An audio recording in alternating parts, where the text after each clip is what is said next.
Assalamualaikum warahmatullahi wabarakatuh. Wonten ngasanipun para bapak so ibu ingkang tansah kula hormati, nyuwun pangapunten kepeksa kita sigeg sawetawis inggih minangkani panyuwunipun saking kadang panitia Merti Desa Mbah Bergas 2000 Selangkung. Wonten ing kalodhangan menika kula kenen matur ing samangke saderengipun pentas kuda lumping saking Mekar Budaya dipun awiti badhe wonten atur saking kadang panitia. Nanging saderengipun sumangga sareng-sareng kula dherekaken munjukaken puji lan syukur wonten ngarsa dalem Gusti Allah. Dene wonten ing kalodhangan siang punika kula panjenengan sami tesih kepareng nyawiji makempal wonten ing Balai Desa Mbah Bergas menika kanthi widodo wilujeng nir ing sambikala. Para bapak so ibu ingkang tansah kula hormati, wonten ing kalodhangan menika kula kajibah kasuwun nderekaken titilaksana pangandikan saking kadang panitia saderengipun pentas kuda lumping wonten ing kalodhangan siang punika. Para bapak so ibu ingkang tansah kula hormati, mbok bilih ing samangke wonten atur ingkang boten meranani wonten ngarsa panjenengan sami, pribadi kula nyuwun lunturing samudra pangaksami. Wontene titilaksana ingkang sepisan inggih menika pambuka ingkang nomor kalih sambutan saking wakil panitia Merti Desa Mbah Bergas 2000 Selangkung ing samangke badhe katuraken panjenenganipun Bapak Ali inggih minangka Bapak Ketua Desa Budaya Kalurahan Margo Agung ing samangke kalajengaken serah terima kuda lumping utawi jadilan dumateng paraga wonten ing kalodhangan siang menika.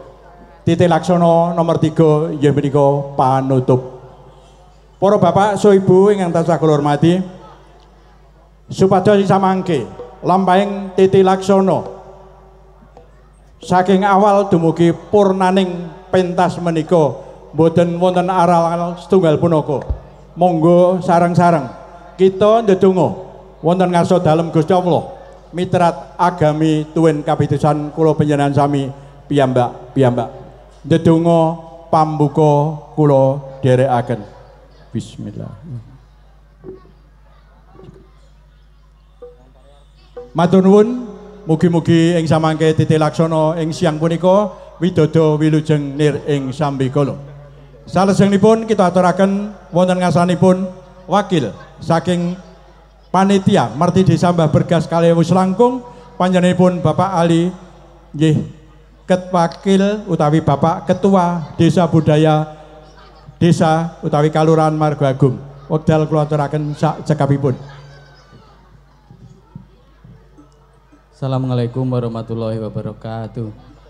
Salam sejahtera untuk kita semua. Salam budaya, lestari budayaku. Nggih. Wonten ngarsanipun sesepuh pini sepuh ingkang satuhu kinabekten, wonten ngarsanipun Bapak Ibu pandemen seni tradisional jadilan ing kalodhangan wedal menika.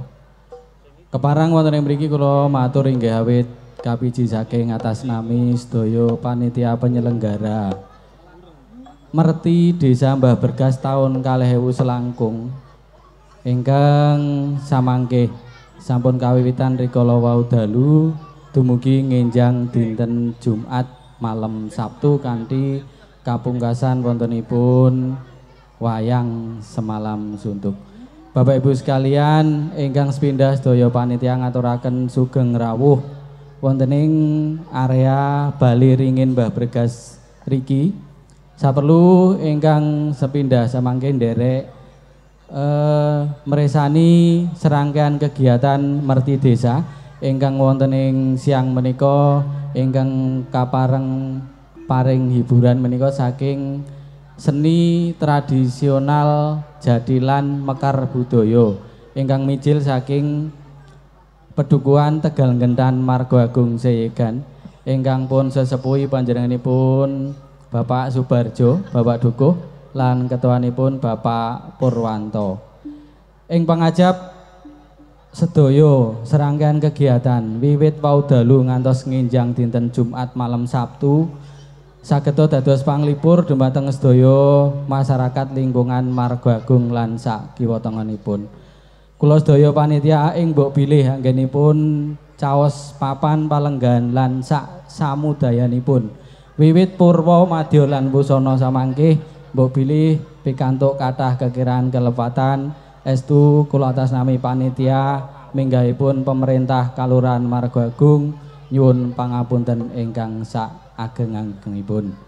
Pungkasane ngatur sumangga sugeng amirsani kesenian tradisional mekar budaya saking Tegal Ngentan Margoagung dumugi paripurna samangke.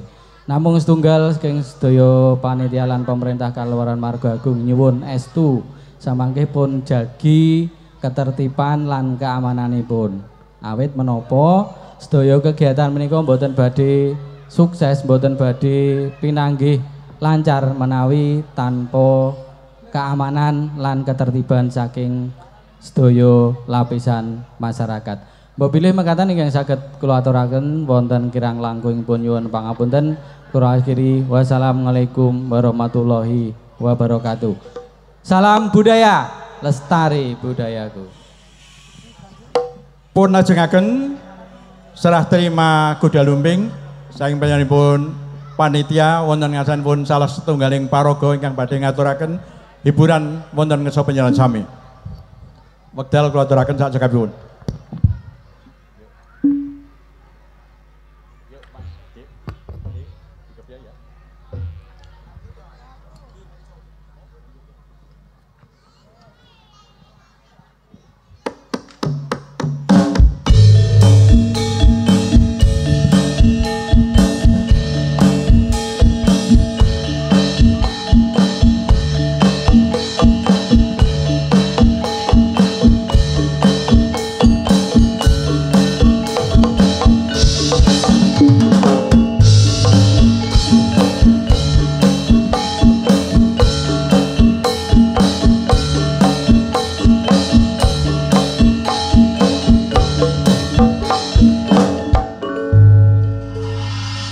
Kula aturaken agunging panuwun wonten ngasanipun panjenenganipun Bapak Ali ingkang sampun kersa minangkani payunipun kadang panitia ingkang sampun ngaturaken samdan ugi ngaturaken jadilan kagem paraga kagem hiburan ing siang menika. Para bapak saha ibu ingkang tansah kula hormati, titi laksana ingkang nomor 3 nyamna panutup. Mbok bilih anggen kula nderekaken titi laksana menika wonten kirang langkungipun pribadi kula saha para kanca-kanca panitia kula nyuwun luntur ing samudra pangsami. Semonggo pepanggihan utawi acara menika dipun pungkasi kanthi ndedonga miturat agami tuwin kapisan kula panjenengan sami piyambak-piyambak. Ndedonga kita dherekaken. Alhamdulillahirabbil alamin. Cekap matur nuwun lan wekdal sak cekapipun kita aturaken dumateng kadang paraga mekar budaya sak cekapipun sugeng hamresani pun jagi kasugenganipun sedayanipun keselamatanipun ketertibanipun sedaya kemawon kita aturaken. Matur nuwun, matur nuwun, matur nuwun.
Mekar Budaya.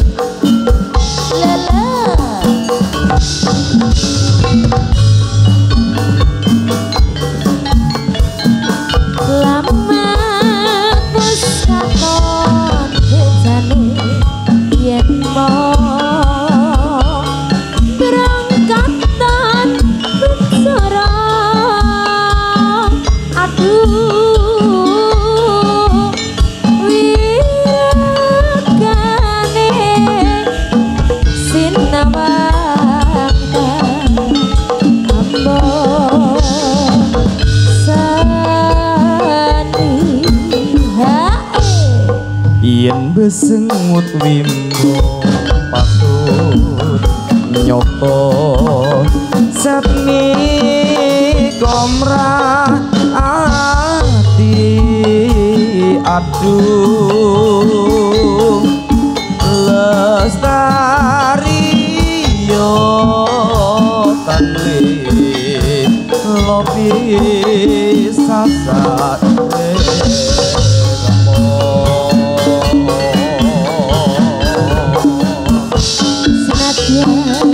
kepasane kalingan godhong sak lembar kang mas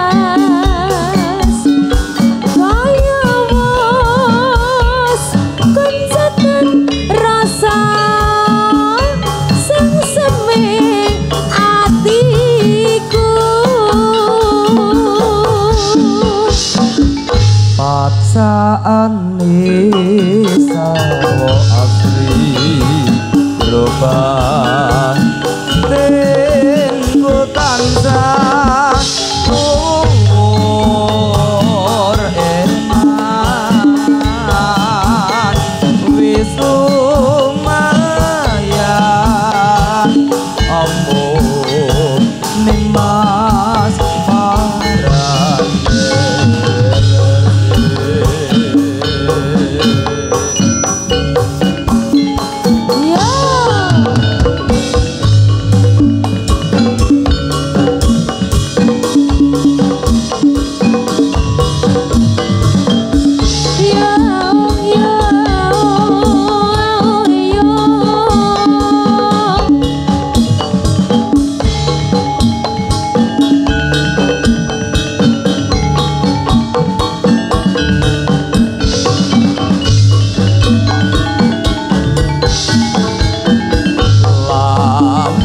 pun katon tesane yen mong rokaton men sorong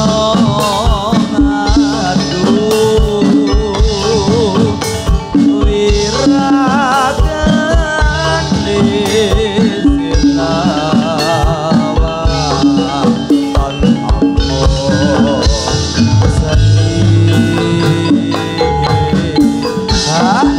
yen besengut timbang katon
Puji sampun kados satunggaling lakon Kadung Tresno.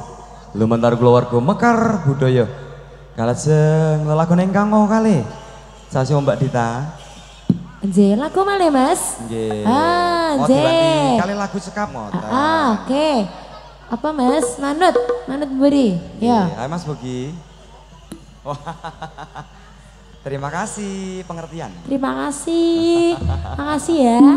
Ah, dikasih kipas aku Mas. Ah.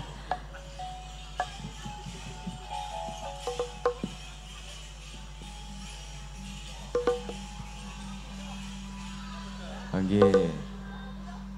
Kena goda. Oh nggih. Kadung Tresno kok kena goda. Iya, wis Kadung Tresno. Kena goda. Malah kena goda ya Mas. Dadi Loh, nek Bray. cinta kuwi aja ngasih kena goda ngono lho Mas. Aja sampe. Aja sampe. Heeh. Ayo aja. Ndak repot. Heeh. Semoga kanca.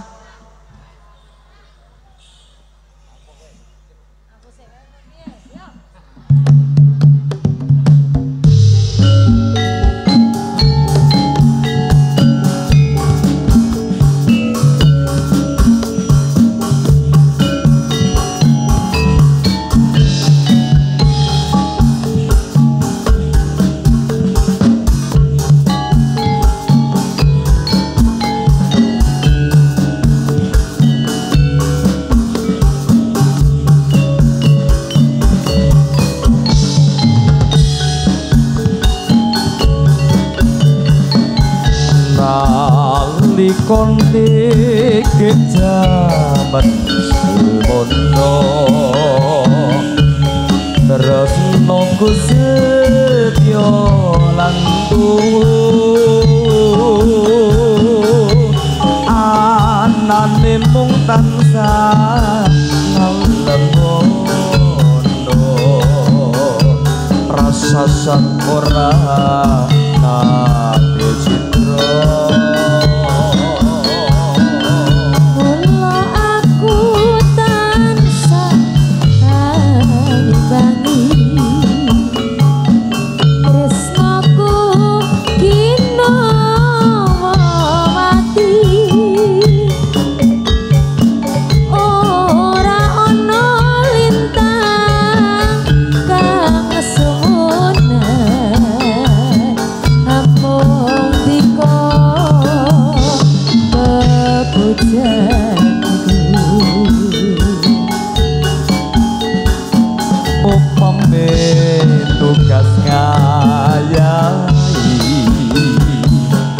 Amre ayu ning sesani kon kumuji karya basuki sok kapan anggon mau balik Batang dedet rasane atiku bareng kaprungu kabarmu seliramu piye nyatane sing kondur mung layangmu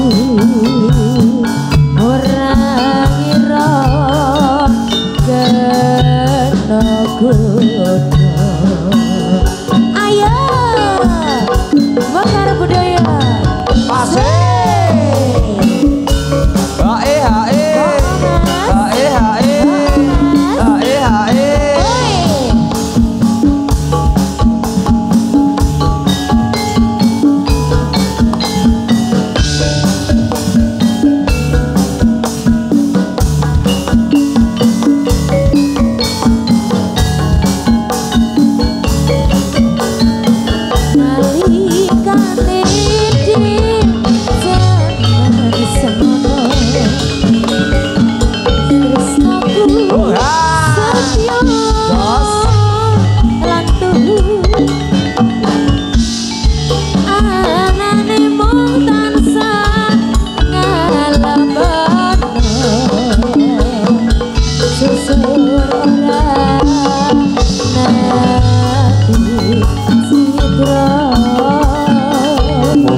Senoku kino mati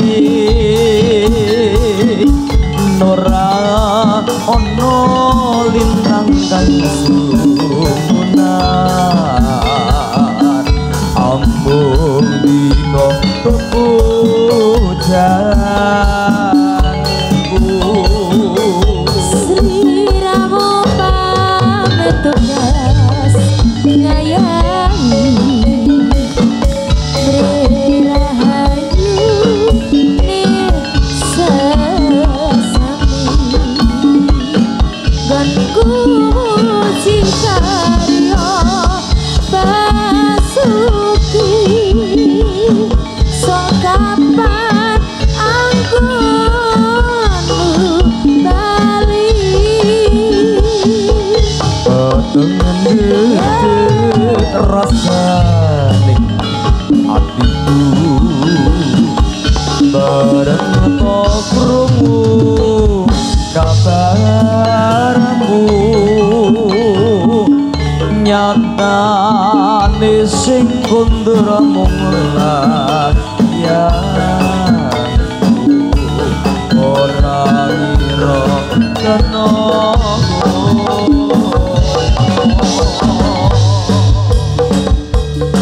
Yuk Semoga bapak-bapak, semoga Yuk Hai As Yuk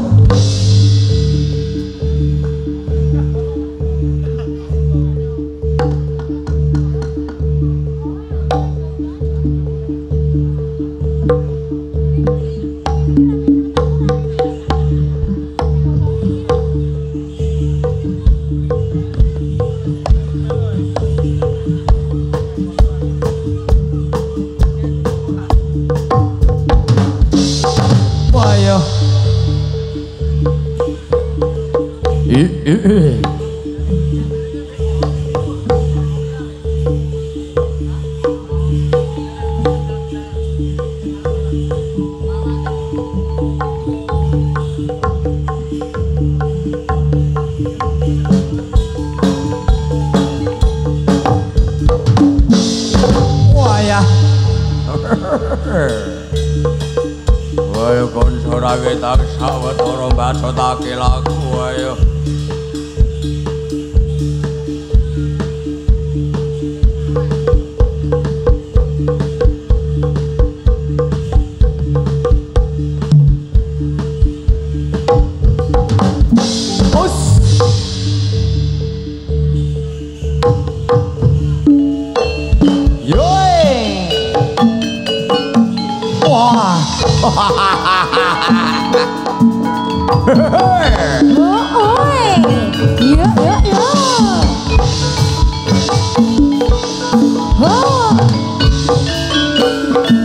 Lo, wah.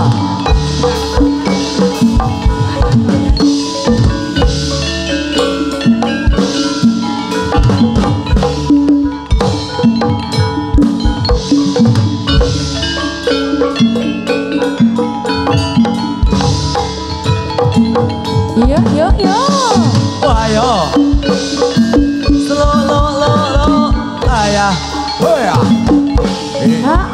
Oh ayo